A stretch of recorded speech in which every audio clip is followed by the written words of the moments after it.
Hey everyone, welcome back to JP's Budget Collecting and our weekly look back at the hot comics from 6 months ago. Today we're looking back at the hot comics from November 12th, 2021, and I'm recording this on May 13th, 2022.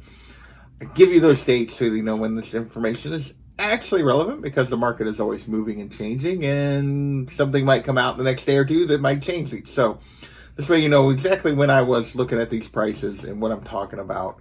As always, we're looking back at the CBSI Hot Top 10 and the Comic Tom Key Collector Hottest Trending Comics of the Week.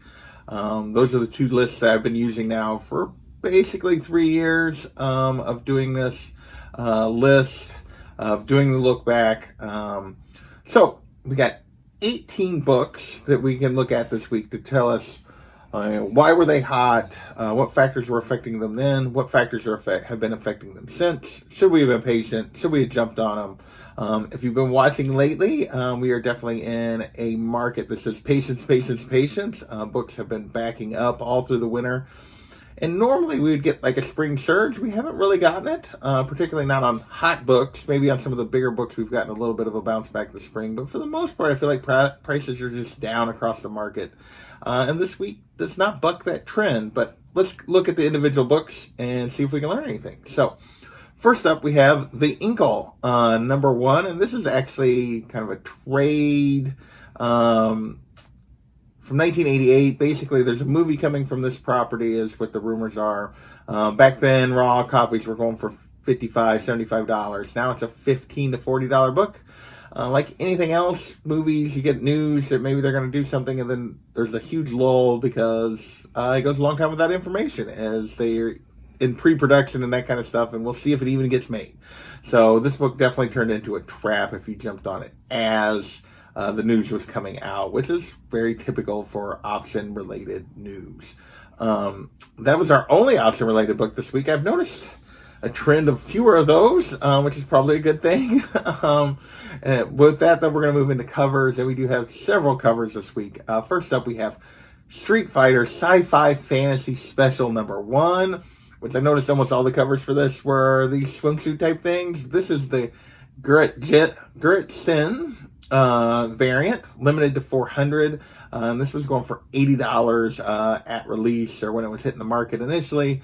Now it's a $35, $45 book raw. 9.8 only costs you $70 to $100. So this one also definitely turned into a trap. Sexy cover, but yeah, not necessarily a huge market. I don't feel like there's a huge market for Street Fighter related comics. And this one has not been able to hold the market value of that initial release. Next, we have Strange Academy number 13, the Art Adams variant. This magic cover was going for $35 plus when it first came out, and it's actually held pretty steady. $20 to $40, 9.8 going for $125 to $200. A little bit of an I'll be back. You can get a little less than that 35, but right in that same range for the most part for prices. Art Adams is a bit hit or miss for me, but he definitely has a following. Definitely a lot of people like his covers. Would not be one of my favorites of his, but people like it. People are going after it. Magic is also a popular character. If you haven't noticed by yet, this was one of the weeks I actually missed doing the cash or trash video. So I have no predictions for these. So just because I wasn't able to do it that week. So we're just looking at the actual facts and not at my predictions, or comparing what my predictions were. Next, we have Deadpool, Black, White, and Blood, number 4. The Dan Panasian, 1 in 25. This 1 in 25 jumped up to 50 to 60, so just slightly over double ratio. Generally, what does that say is it says it's going to drop back below double ratio, between ratio and double. This book kept going. I don't know. I haven't looked to see if it's on next week's list, if it did that immediately or if it did it later. But right now it's a $60 to $115 book for raw copies. 9.8. Well, a 9.8 one for $250. Only one sale recently. So overall, though, this is up and been straight cash. It'll be interesting to see when I look at next week's list to see if it did that in week 2, which is sometimes what you'll see with these, or if it's just slowly built, which would be very unusual for 1 in 25. Next, we have Moon Knight number 3, the Walmart variant, first appearance of Hunter's Moon. And really all that's going on here is this Walmart variant is a color variant from the regular cover, or one of the regular covers. I don't know if it's the A, but one of the regular covers.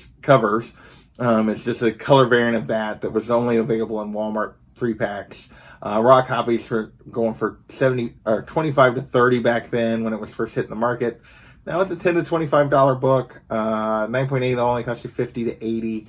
I don't know that Hunter's Moon is mounted to anything. And also these Walmart packs Walmart variants tend to jump when they first hit the market because they're a little bit scarce. People don't know exactly how many of them are going to be out there. But usually as they get more spread around the country, prices do fall, and this one did the same thing. Next, we have our last cover of the week, and that is The Thing, number 1, the Lee Bermejo variant of our ever-loving Blue-Eyed Thing.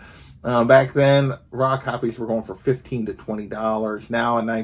Now a raw copy will cost you $5 to $15, and 9.8 will only cost you $40 to $75. Really cool Thing cover, but yeah, it's still turned into an I'll Be Back, definitely down. So just, not a cover that really prompted high enough that people really stayed with it. So with that, we're going to move into our one DC TV related book. This is Naomi number 1, first appearance of Naomi.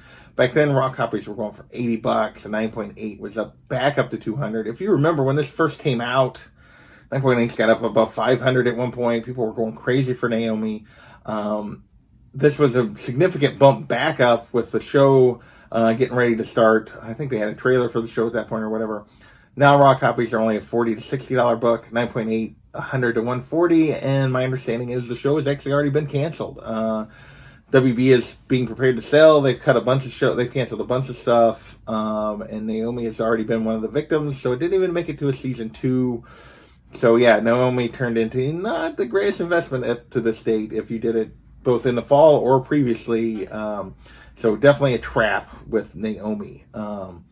Next, we have Star Wars: The High Republic, number 1. Multiple first appearances here. Avar Kriss, Keith Trennis, Scarer. So a bunch of first appearances in this book of the High Republic characters. Back then, raw copies were up to only $15. There are a lot of these out there. 9.8s were running around $100.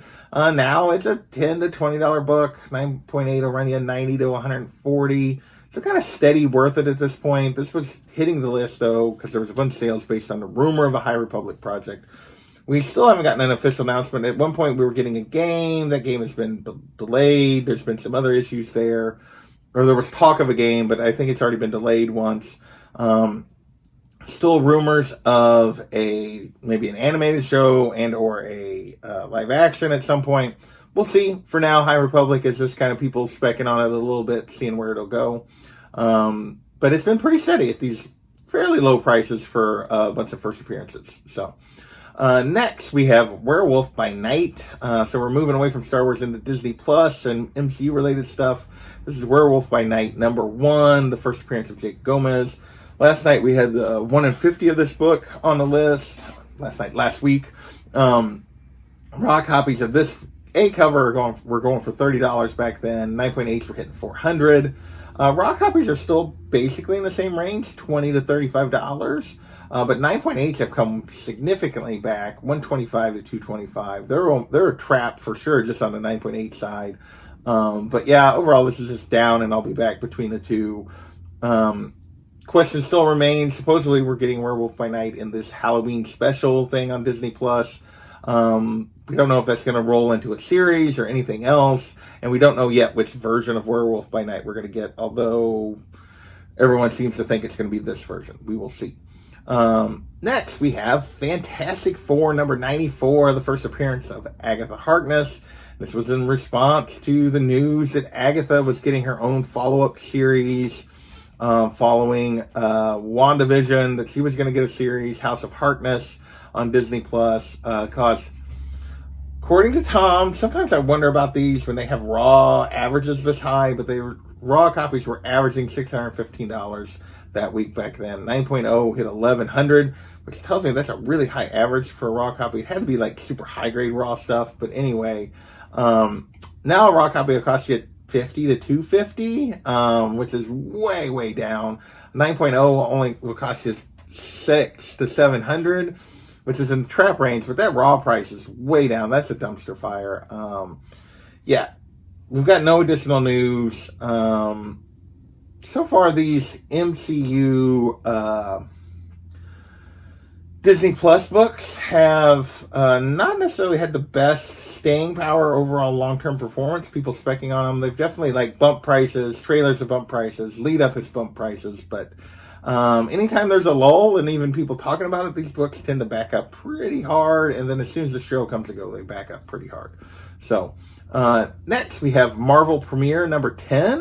This is the first appearance of Shuma Gorath, there was a toy leak basically that basically indicated this character was going to be in Doctor Strange in the Multiverse of Madness.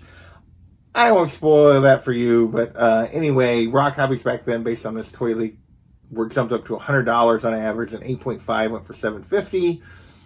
Now it's a $30 to $150 book raw. So really high grade stuff still going for over $100, but most of the sales are like $30 to $70 kind of range. An 8.5 that was $750 back then is now a $400 book.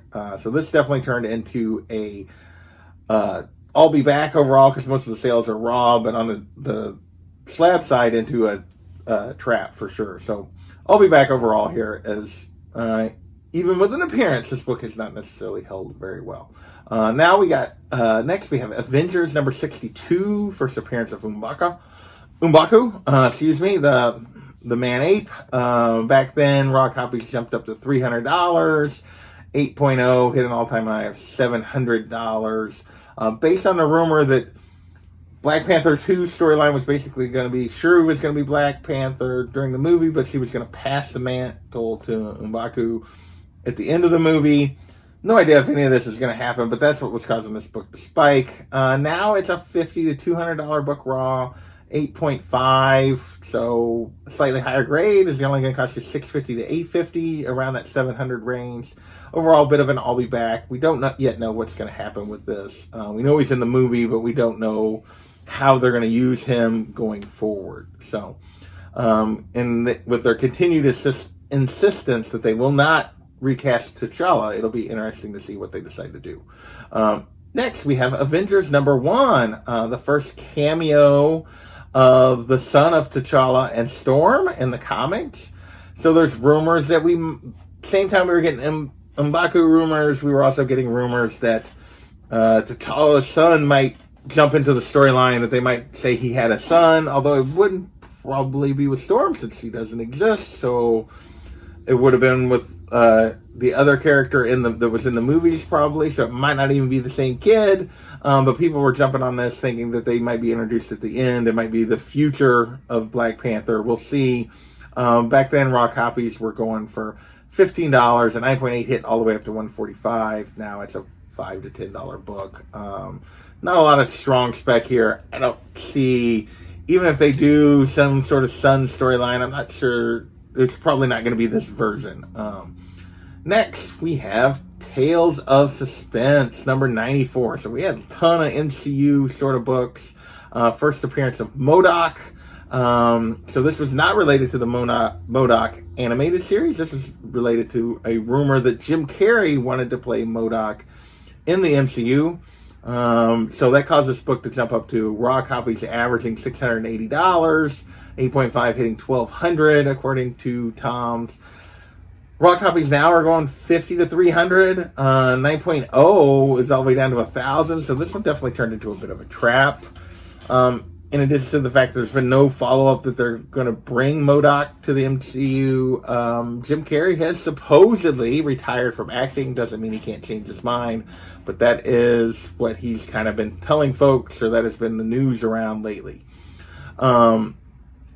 Next, we have Captain Britain and MI-13 number 1. This is the first appearance of a character called Excalibur, but it's also Captain Britain joins the MI-13. This was a lot of just spec rumors that Captain Britain was coming to the MCU at some point. caused this book to hit the list. It was very kind of vague as to why this particular Captain Britain related book was the one that people were wanting to go after. Raw copies were up to $15 back then. And strangely enough, no additional real news or anything, but this is now a $10 to $60 book on the raw side, with most of the sales kind of in the $30, $40 range. So this is another straight cash kind of book.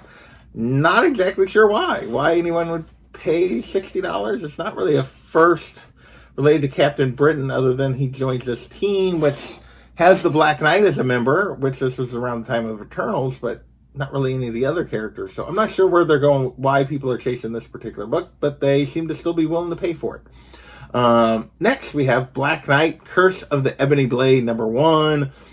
This is the first appearance of the Black Knight's daughter, Jax Chopra.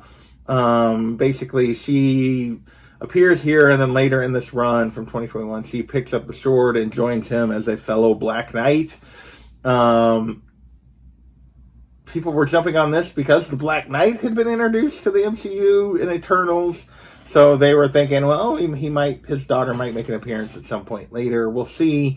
But raw copies back then were only going for $8. This is one of those, is it really hot books that Tom has a tendency to put on the list because there was a bunch of sales. Now it's a cover to $12 book, so it's kind of steady. I mean, slightly above cover, which is what it was back then. A 9.8 did go for $150, but again, that's one sale, and there's not many of those out there, so that is sort of a limiting factor. They tend to go for a little bit of a premium when there's just not a lot of 9.8s available to grab. With that, we're going to move into Strange Tales, #179. This is the first appearance of Pip the Troll. Spoilers for the Eternals, 6 months later, I guess. He does make a cameo sort of in the post-credit scenes of Eternals. Back then it cost a 9.8 to hit 1,050 and 9.0 to go for 330. No recent 9.8 sales to compare to, but 9.0s are down to around 100 to 150. So way back, 60+% back. Raw copies will only cost you 10 to 60. Yeah, this one turned into a dumpster fire if you were buying it at that moment that we initially got Pip the Troll.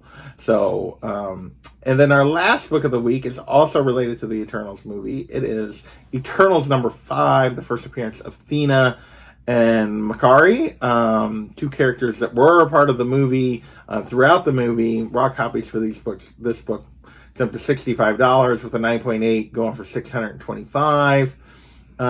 Now raw copies will cost you $10 to $50. 9.8 only costs you $3 to $350. Another book that turned into a trap as we've moved away from the movie. Even characters that people kind of liked from the movie have dropped back pretty considerably.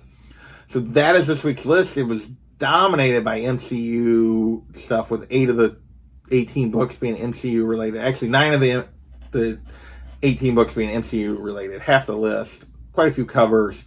But once again, we had a week with a ton of books that dropped in value and only a couple books that held steady or actually went up. So I want to thank you guys for watching, and we will catch you next time.